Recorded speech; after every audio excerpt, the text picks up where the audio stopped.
በስመ አብ ወወልድ ወመንፈስ ቅዱስ አሐዱ አምላክ አሜን። እንግዶቹን አማልክት ከመካከላችሁ አስወግዱ፣ ንጹሐንም ሁኑ፣ ልብሶቻችሁንም ለውጡ፣ ተነስተንም ወደ ቤቴል እንውጣ። በመላው ዓለም ሆናችሁ ይህንን ፕሮግራም የምትከታተሉ የክርስቶስ ቤተሰቦች እንደምን ሰነበታችሁ? ልዑል እግዚአብሔር አምላካችን እንደገና በዛሬው ዕለትም ደግሞ ቃሉን እንድናነብ በቃሉ ላይ እንድናሰላስልበት ሕይወታችንን እንድንመለከት እግዚአብሔር አምላክ ይህንን ጊዜ ይህንን ሰዓት ስለሰጠን ስሙ ከዘላለም እስከ ዘላለም ይክበር ይመስገን። በሃይማኖት ሰማዕትነትን የሚቀበሉ ክርስቲያኖች ያሉበት ዘመን ላይ ነው ያለነው። አዎ በሰማዕትነት የሚያርፉ በየስፍራው እንሰማለን። በሶሪያ፣ በአርሜኒያ፣ በኢትዮጵያ፣ በአፍሪካ በሙሉ በየትኛውም ስፍራ። ነገር ግን ደግሞ እንደገና ብዙዎች ክርስቲያኖችን ከእግዚአብሔር የሚያርቅ ቀስ እያለ የሚገላቸው ደግሞ ሌላ ታላቅ ገዳይ በሽታ ደግሞ አለ። ምቾት የሚባል፣ ቅምጥልነት የሚባል፣ መደላደል የሚባል። ባለፈው ምዕራፋችን ላይ በኦሪት ዘፍጥረት ምዕራፍ 34 ላይ እንደተመለከትነውና እንዳየነው የያዕቆብ ልጆች ሁሉ ነገር ሲሳካላቸው አልጋ ላልጋ ሲሆን ኑሮ ምን አይነት ጭካኔ በእነርሱ ላይ እንደታየ እንደተገለጠ እናያለን። በዙሪያቸው ያሉት አሕዛብ ያደረጉት ነገር መልካም አልነበረም፣ የከፋ ነገር ነበረ። እህታቸውን አስነውረው ነበር። ነገር ግን እንደገና በነሱ በተለይም ደግሞ በሌዊና በስምዖን መሪነት በዚያ አስከፊ ነገር ላይ የተሳተፉትን ሰዎች ስንመለከት ምቾት እንዴት እጅግ አደገኛ ነገር እንደሆነ ልናስተውለው ይገባል። ሰሞኑን ባነበብኩት በአንድ መጽሐፍ ላይ ሶፍት ኪሊንግ ይለዋል። በቃ ሳሳ አድርጎ ቀስ በቀስ የሚገል። ከዚህ አይነት ነገር መውጣት የሚቻለው እንዴት ነው? በመደላደል በቅምጥልነት ነገሮች ሲመቻቹ፣ ሁሉ ነገር እኛ እንዳሰብነው ሲከናወን፣ መንፈሳዊ ወደሆነ ድርቀት ውስጥ እንዳንገባ፣ ወደ ሌላ አላስፈላጊ ነገር ውስጥ እንዳንገባ እንዴት አድርገን ነው ከዚያ መውጣት የምንችለው? ለዚህ መልስ የሚሆነን ዛሬ የምንመለከተው ምዕራፍ ነው። ኦሪት ዘፍጥረት ምዕራፍ 35 ላይ በእውነት እግዚአብሔር ለእያንዳንዳችን ለሕይወታችን የሚሆነውን ነገር ይናገራል። እግዚአብሔር በቃሉ እንዲናገረን በቃሉ እንዲያስተምረን ቅዱስ ፈቃዱ ይሁንልን። ኦሪት ዘፍጥረት ምዕራፍ 35 እግዚአብሔርም ያዕቆብን አለው፣ ተነስተህ ወደ ቤቴል ውጣ፣ በዚያም ኑር። ከወንድምህ ከኤሳው ፊት በሸሸህ ጊዜ ለተገለጠልህ ለእግዚአብሔርም መሠዊያውን አድርግ። ያዕቆብም ለቤተሰቡና ከእርሱ ጋር ላሉት ሁሉ እንዲህ አለ፣ እንግዶቹን አማልክት ከመካከላችሁ አስወግዱ፣ ንጹሐንም ሁኑ፣ ልብሳችሁንም ለውጡ። ተነስተንም ወደ ቤቴል እንውጣ፣ በዚያም በመከራዬ ጊዜ ለሰማኝ በሄድኩበትም መንገድ ከኔ ጋር ለነበረው ለእግዚአብሔር መሠዊያን አደርጋለሁ። በእጃቸው ያሉትንም እንግዶችን አማልክት ሁሉ በጆሮአቸውም ያሉትን ጉትቾች ለያዕቆብ ሰጡት። ያዕቆብም በሴኬም አጠገብ ካለችው የአድባር ዛፍ በታች ቀበራቸው። ተነስተውም ሄዱ፣ የእግዚአብሔርም ፍርሃት በዙሪያቸው ባሉት ከተሞች ሁሉ ወደቀ። የያዕቆብንም ልጆች ለማሳደድ አልተከተሏቸውም። ያዕቆብም እርሱ ከእርሱ ጋርም የነበሩት ሰዎች ሁሉ በከነዓን ምድር ወዳለችው ወደ ሎዛ መጡ፣ እርሷም ቤቴል ናት። በዚያም መሠዊያውን ሠራ፣ የዚያንም ቦታ ስም ኤልቤቴል ብሎ ጠራው። እርሱ ከወንድሙ ፊት በሸሸበት ጊዜ እግዚአብሔር በዚያ ተገልጦለት ነበርና።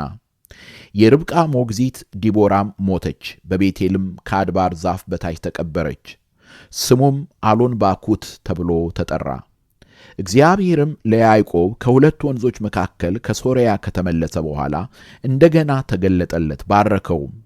እግዚአብሔርም ስምህ ያዕቆብ ነው፣ ከእንግዲህም ወዲህ ስምህ ያዕቆብ ተብሎ አይጠራ፣ ስምህ እስራኤል ይባል እንጂ አለ።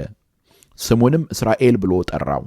እግዚአብሔርም አለው፣ ሁሉን ቻይ አምላክ እኔ ነኝ፣ ብዛ ተባዛም፣ ሕዝብና የአሕዛብ ማኅበር ካንተ ይሆናል፣ ነገሥታትም ከጉልበትህ ይወጣሉ።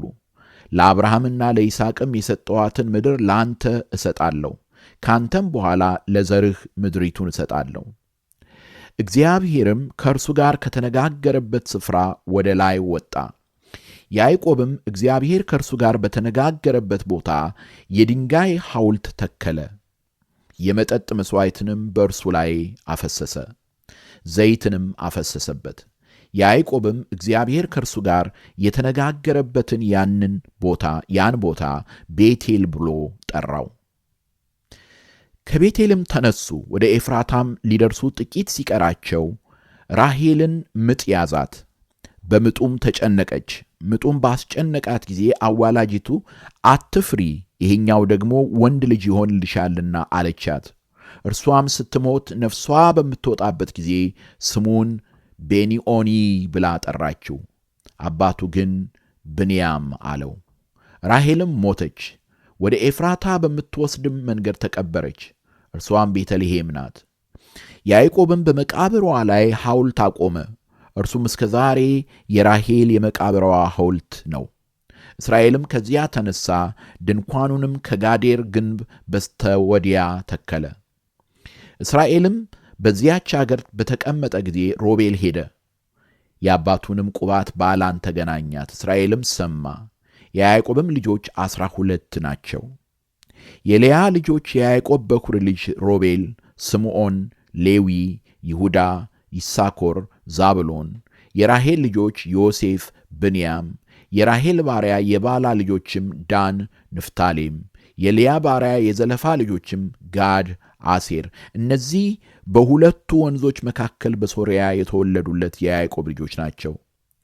ያዕቆብም ወደ አባቱ ወደ ይስሐቅ አብርሃምና ይስሐቅ እንግዶች ሆነው ወደ ተቀመጡባት ወደ መምሬ ወደ ቅርያት ባርቅ እርሷም ኬብሮን ወደምትባለው መጣ። ያዕቆብም ወደ አባቱ ወደ ይስሐቅ አብርሃምና ይስሐቅ እንግዶች ሆነው ወደ ተቀመጡባት ወደ መምሬ ወደ ቅርያት አርባቅ እርሷም ኬብሮን ወደምትባለው መጣ። የይስሐቅም ዕድሜ 180 ዓመት ሆነ። ይስሐቅም ነፍሱን ሰጠ፣ ሞተም። ሸምግሎ ዕድሜንም ጠግቦ ወደ ወገኖቹ ተከማቸ። ልጆቹም ኤሳውና ያዕቆብ ቀበሩት። በፍጡር የሚያመልክ የተረገመ ነው። እግዚአብሔር አምላክ ስለ ቃሉ የተመሰገነ ይሁን። ይሄ ንባብ በጣም በውስጡ ሰፊ ነገር ነው ያለው። ቀደም ሲል በመግቢያዬ ላይ እንዳልኩት ብዙ ክርስቲያኖችን በእውነት ከእግዚአብሔር መንገድ የሚለየን መከራ አይደለም። እንዲያውም ክርስቲያንና ሚስማር ነው ያለው የተባለው አንድ ፖለቲከኛ የዚህ ዓለም ሰው በመቱት ቁጥር ይጠብቃል ብሏል። እንደዚሁም ደግሞ የጥንቱ ተርቱሊያንም የክርስቲያኖች ደም የክርስትና ዘር ነው ብሏል። ስለዚህ ቤተ ክርስቲያንን መከራ አጥፍቷት አያውቅም። እንዲሁም የበለጠ ያጠነክራታል፣ የበለጠ ያቆማታል። ይሄ አሁን ሰሞኑን የምናየው መከራ፣ ሰሞኑን የምንሰማው መከራ ብዙዎች ክርስቲያኖች የእግዚአብሔርን ቃል የበለጠ እንዲያውቁ፣ እምነታቸውን የበለጠ እንዲገነዘቡ፣ እንዲመለከቱ እያደረጋቸው እንደሆነ እንረዳለን። ነገር ግን ጥንትም ዛሬም የእግዚአብሔርን ሰዎች በጣም ወደ ብዙ ስህተት፣ ወደ ብዙ ነገር የሚያስገባቸው ቀደም ሲል እንደተናገርኩት ምቾትና ቅምጥልነት ነው። ሁሉ ነገር እኛ እንደምንፈልገው ሆኖ ሲገኝ የዛን ጊዜ ሰዎች እግዚአብሔርን መዘንጋት ይጀምራሉ። የያዕቆብ ልጆች ሁኔታም እንደዚህ ነው። በነገራችን ላይ አሁንም ራሱ በዚህ ምዕራፍ ላይም አሳዛኝ ነገር እንመለከታለን። ለምሳሌ ሮቤል ያደረገውን ነገር በዛን ወቅት እጅግ አስነዋሪ ነገር ነበር ያደረገው በዛ ዘመንና በዛ ባህል ውስጥ። አሁንም ድረስ አሁንም በዚህ ዘመንም ቢሆን አስገራሚና አስነዋሪ ነገር ነው ሮቤል ያደረገው። እና እግዚአብሔር ይሄንን ሲመለከት ለሚሰሙት፣ ልብ ላሉት፣ ልብ ለሚያደርጉት ከእንዲህ ያለ መንፈሳዊ ሞት፣ ቀስ በቀስ ከሚገል መንፈሳዊ ሞት የምንድንበትን መንገድ እግዚአብሔር ሲናገር እናያለን። የመጀመሪያው ቁጥር ላይ ገና ምዕራፍ 35 ቁጥር 1 ጀምሮ ያለውን ተመልከቱ። እግዚአብሔርም ያዕቆብን አለው፣ ተነስተህ ወደ ቤቴል ውጣ፣ በዚያም ኑር። ከወንድምህ ከኤሳው ፊት በሸሸህ ጊዜ ለተገለጠልህ ለእግዚአብሔር መሠዊያን አድርግ። እንዴት ደስ የሚያሰኝ ነው! በክርስትና ውስጥ እዚህ ላይ በደንብ እንድትሰሙኝ እፈልጋለሁ። መንፈሳዊ ሕይወት ማለት ምን ማለት ነው ካልን ወደ ጥምቀታችን የምናደርገው ጉዞ ነው። በጥምቀታችን ከክርስቶስ ሞት ጋር አብረን ተባብረናል። በጥምቀት ከክርስቶስ ትንሣኤ ጋር አብረን ተነስተናል ለአዲስ ሕይወት። ስለዚህ የንስሐ ሕይወት ማለት መንፈሳዊ ሕይወት ማለት ወደዚያ ከክርስቶስ ጋር አንድ ወደ ሆንበት ሕይወት መምጣት ማለት ነው። ሁልጊዜ ዑደት ነው። በዑደቱ ውስጥ እድገት አለ። በነገራችን ላይ በዑደቱ ውስጥ እድገት አለ። ስለዚህ አሁንም ያዕቆብን እግዚአብሔር ወደዚያ ስፍራ ወደ ተገለጥኩልህ ስፍራ በመከራ ጊዜ ወደ ረዳውህ ወደዚያ ስፍራ ተመለስ ሲለው እንመለከታለን እናያለን።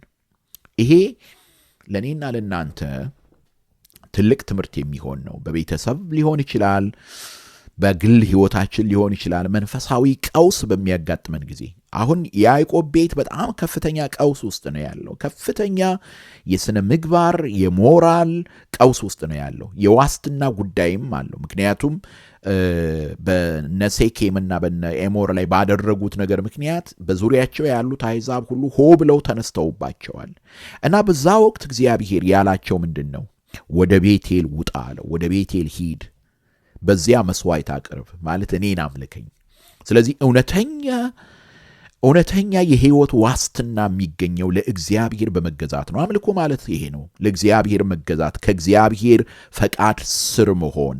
አምላኪ ሆይ አንተ ጌታዬ ነህ፣ አንተ ኃይሌ ነህ፣ አንተ ብርታቴ ነህ ብሎ ለእግዚአብሔር ለአምላክ ራስን ማስገዛት ነው። ስለዚህ ያዕቆብ ቤተሰቦቹን በሙሉ ይዞ እግዚአብሔር ያለውን ነገር ሊፈጽም ተነስቶ ሲሄድ እንመለከታለን እናያለን። ስለዚህ ወደ ሁለተኛው ነጥብ ስንመጣ ከቁጥር 2 ጀምሮ ያለውን ነገር ስንመለከት ያዕቆብ እግዚአብሔር ያዘዘውን ተግባራዊ ሲያደርግ እናያለን። ግን እዚህ ስፍራ ላይ ያዕቆብ እግዚአብሔርን ለመገናኘት ከዚያ ወደ ደም መፍሰስ ያመጣውን ነገር፣ ወደ ሞራል ልሽቀት ያደረሰውን ነገር፣ ያ ሕሊናቸው የያዕቆብ ልጆች ሕሊናቸው እንዲደምን ካደረገው ሕይወት ለመውጣት ያዕቆብ መፍትሔውን ሲናገር እንመለከታለን እናያለን። ምንድነው ያለው? ያዕቆብም ለቤተሰቡና ከእርሱ ጋር ላሉት ሁሉ እንዲህ አለ፣ እንግዶቹን አማልክት ከመካከላችሁ አስወግዱ። ትዝ ይላችኋል። ማን ነበረ አማልክትን ይዞ ደብቆ የወጣው? ራሄል ያንን ደብቃ ይዛ ወጣች። ብዙዎቹ ከላባ ቤት ይውጡ እንጂ ከዛ ከሁለት ወንዞች መካከል ይውጡ እንጂ ልባቸው ግን እዚያ ፕራክቲስ ይደረግ የነበረውን እዚያ ይመለኩ የነበሩትን አማልክት ነው ይዘው የወጡት። በነገራችን ላይ የግዴታ የተጠረበ ቅርጽ ያለው ነገር ብቻ አይደለም አምላክ የተባለው፣ አማልክት የተባሉት፣ ጣዖታት የተባሉት። ነፍሰ ገዳይነት ጣዖት ነው። ዘረኝነት ጣዖት ነው። ጭካኔ ጣዖት ነው። ዝሙት ጣዖት ነው። ሴሰኝነት ጣዖት ነው። ሌላውም ነገር። ስለዚህ ምንድን ነው ያላቸው? እንግዶቹን አማልክት ከመካከላችሁ አስወግዱ፣ ንጹሐንም ሁኑ፣ ልብሳችሁንም ለውጡ፣ ተነስተንም ወደ ቤቴል እንውጣ። ስለዚህ እግዚአብሔርን ለመገናኘት ልናደርጋቸው የሚገቡትን መመዘኛዎች እዚህ ስፍራ ላይ በሚገባ እንመለከታለን እናያለን። የመጀመሪያው አንደኛው እንግዶቹን አማልክት ከመካከላችሁ አስወግዱ ማለት አምልኳዊ ምንዝርናን አስወግዱ። እግዚአብሔርን ከሌሎቹ ጋር ደባል አድርጎ ማስቀመጥ አይቻልም ነው የሚላቸው። ለእግዚአብሔር ለአምላካችን ብቻ አእምሮአችንን፣ ፈቃዳችንን፣ ስሜታችንን ልናስገዛ ይገባል። ስለዚህ የመጀመሪያው አንደኛው ወደ እግዚአብሔርን ለመገናኘት ስንመጣ እግዚአብሔርን ብቻ ልናመልከው ይገባል።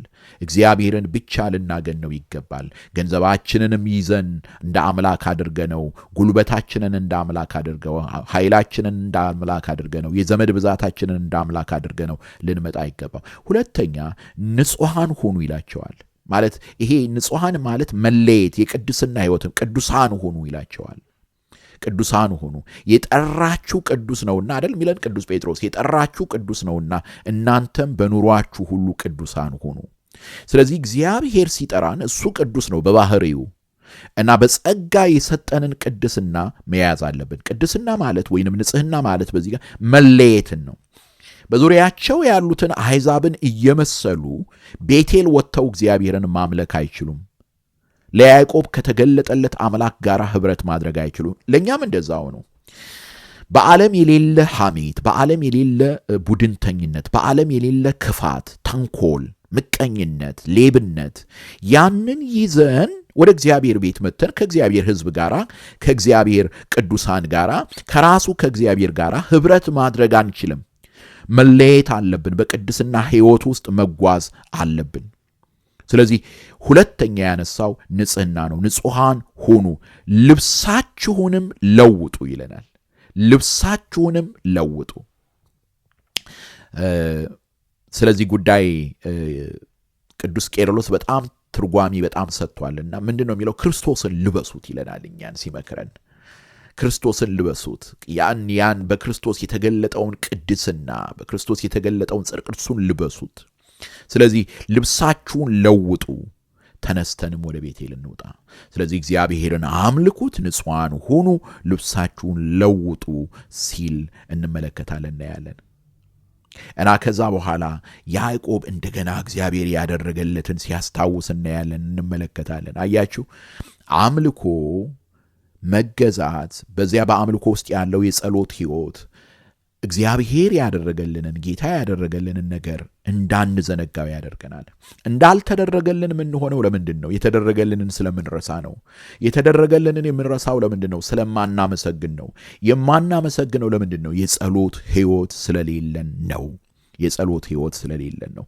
ስለዚህ ባዕዳን የሆኑትን ጣዖታት እነዚያን እንዲያስወግዱ ሲነግራቸው እንመለከታለን እናያለን። እንዲያስወግዱ ሲነግራቸው እናያለን።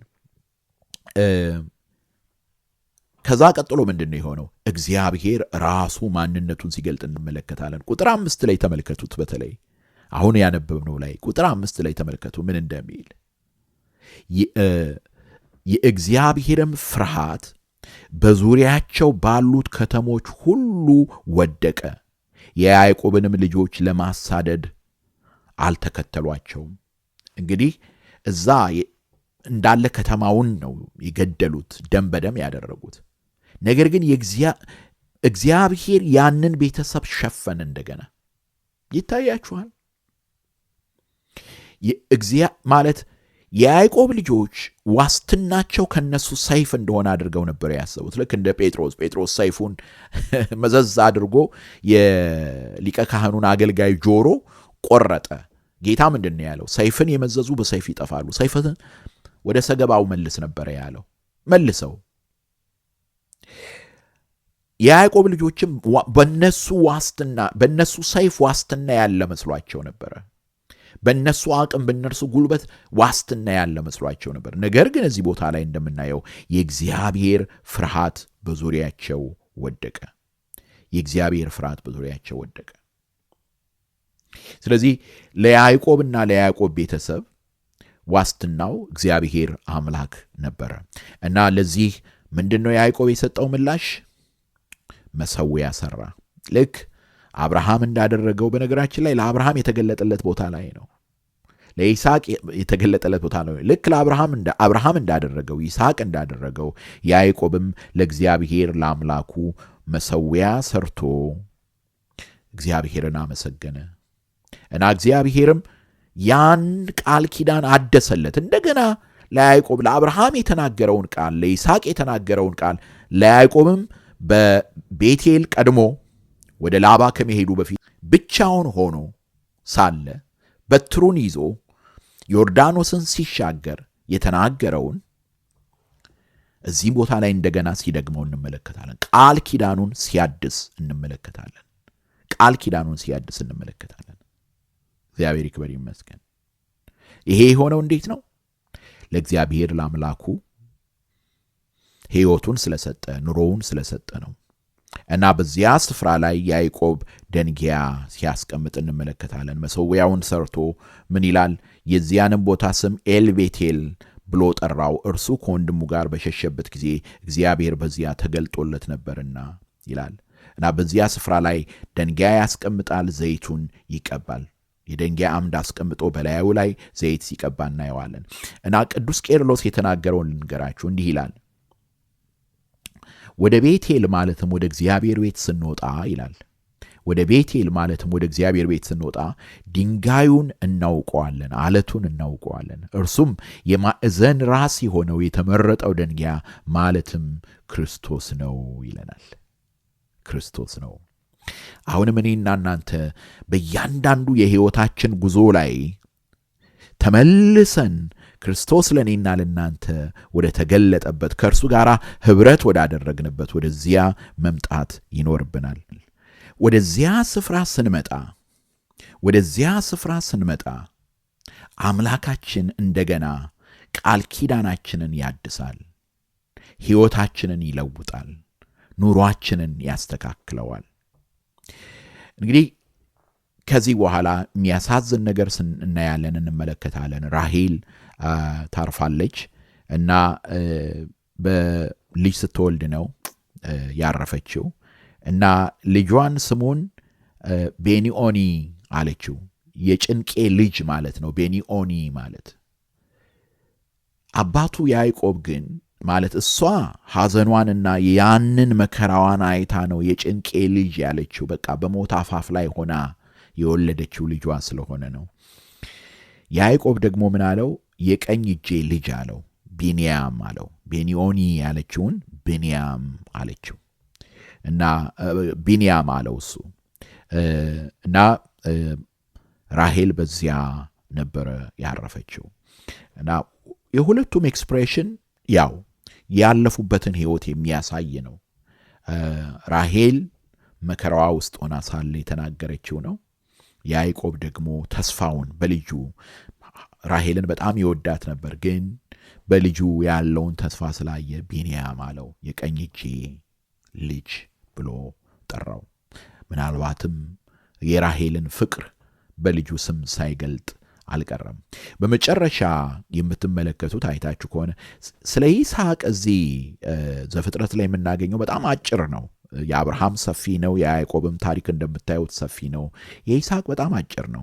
ነገር ግን አሁን በዚህ ምዕራፍ መጨረሻ ላይ እንደምትመለከቱት ይስሐቅ ዕድሜ ጠግቦ ሲያርፍ እንመለከታለን፣ እናያለን ማለት ነው። እንግዲህ ይህ ምዕራፍ የሚያስተምረን ይሄንን ነው። በእውነት እኔና እናንተ አሁንም አምልኳችን የሕይወታችን ማዕከል እንዲሆን ማድረግ አለብን። በዕለት ተዕለት ሕይወታችን ከዚህ በፊት በተደጋጋሚ ተናግሬ ያለው አንዱ የአምልኮ ሕይወታችን ይሄ የእግዚአብሔርን ቃል ማንበብ ነው። ምንድን ነው በአምልኮ ሕይወታችን የእግዚአብሔርን ቃል ማንበብ ያለው ሚና ካላችሁኝ፣ ዝም ብሎ ለኢንፎርሜሽን ብቻ ከሆነ የምናነበው በጣም ተሳስተናል። ምክንያቱም ዓላማው ያ አይደለም። የእግዚአብሔር ቃል የሕይወት ምግብ ነው። የእግዚአብሔር ቃል ሕይወታችንን፣ ልባችንን የሚቀይር ነው። ስለዚህ ዓላማው የእግዚአብሔርን ቃል ማንበብ ለኢንፎርሜሽን አይደለም፣ ለጭንቅላት አይደለም፣ ልብን ለመለወጥ ነው። ያ እንዴት ነው የሚሆነው ካልን ቃሉን በማሰላሰል ነው፣ ቃሉን በማላመጥ ነው። እና የዛን ጊዜ ቃሉን በምናሰላስልበት ጊዜ፣ ቃሉን በምንበላበት ጊዜ ያ ቃሉ ራሱ ጸሎት ይሆንልናል፣ ሕይወት ይሆንልናል። ዛሬ ብዙ የምንጸልይበት ነገር እዚህ ምዕራፍ ውስጥ አለ። እኔና እናንተ የምንጸልይበት በእውነት አሁን ያዕቆብ ራሱ ከእግዚአብሔር ጋር ለመገናኘት ለቤተሰቡ የሰጠው መመሪያ የኔና የናንተ ጸሎት መሆን አለበት።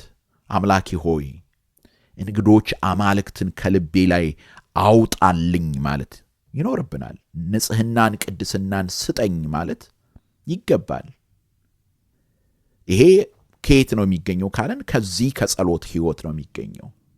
ከዚህ ከጸሎት ሕይወት ነው። ከምቾት ዓለም እንደወጣ፣ አንተን ከዘነጋ ሕይወት እንደወጣና እግዚአብሔር ሆይ ዕለት ዕለት ያንተን ምሕረት ያንተን ቸርነት እንዳስብ፣ ምቾት ካመጣው ዝንጋኤ ወጥቼ ቅምጥልነት ካመጣው ከንቱ ከሆነ የእግዚአብሔርን ቃል የዘነጋ ጸሎትን የዘነጋ ሕይወት ውስጥ ወጥቼ ከለብታ ሕይወት ውስጥ ወጥቼ በአንተ በመንፈስ ቅዱስ ሙቀት የተቀጣጠለ ሕይወት እንዲኖረኝ እባክህ እርዳኝ ብለነው ልንለምነው ይገባል።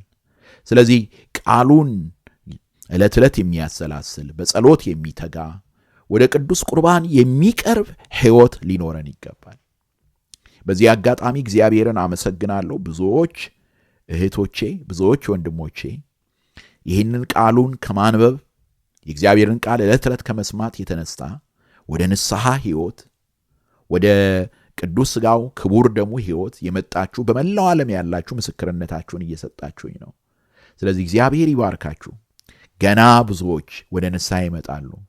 ገና ብዙዎች ሕይወታቸውን በቃሉ ያያሉ። እናም የዚህ ዓለም ነገር ሁሉ እግዚአብሔር ከሌለበት ከንቱ እንደሆነ ያስተውላሉ። እግዚአብሔር ያንን ልብ እንዲያድለን ቅዱስ ፈቃዱ ይሁንልን። እንግዲህ አንብቡት፣ አሰላስሉት። የሚቀጥለው ምዕራፍ 36 ነው እና እግዚአብሔር ደግሞ ለዚያ እንዲያደርሰንና ቃሉን እንድናነብ እንዲረዳን ቅዱስ ፈቃዱ ይሁንልን። ያስተማረን የመከረን የአባቶቻችን አምላክ ስሙ ከዘላለም እስከ ዘላለም ይክበር ይመስገን። ይህንን ፕሮግራም በዩቲዩብ የምትሰሙ የምትከታተሉ አባቶቼ፣ እናቶቼ፣ ወንድሞቼ፣ እህቶቼ ገጹን ሰብስክራይብ እንድታደርጉ ለሌሎችም ሼር እንድታደርጉ በእግዚአብሔር ስም አሳስባችኋለሁ። ቻናሉን ሰብስክራይብ እንድታደርጉ ለሌሎችም አስተላልፉ። ለምንድን ነው ይሄን የምናደርገው? ምክንያቱም የእግዚአብሔር ቃል የሚያስፈልጋቸው ብዙዎች አሉ። የእግዚአብሔርን ቃል መስማት ያለባቸው ብዙዎች አሉ።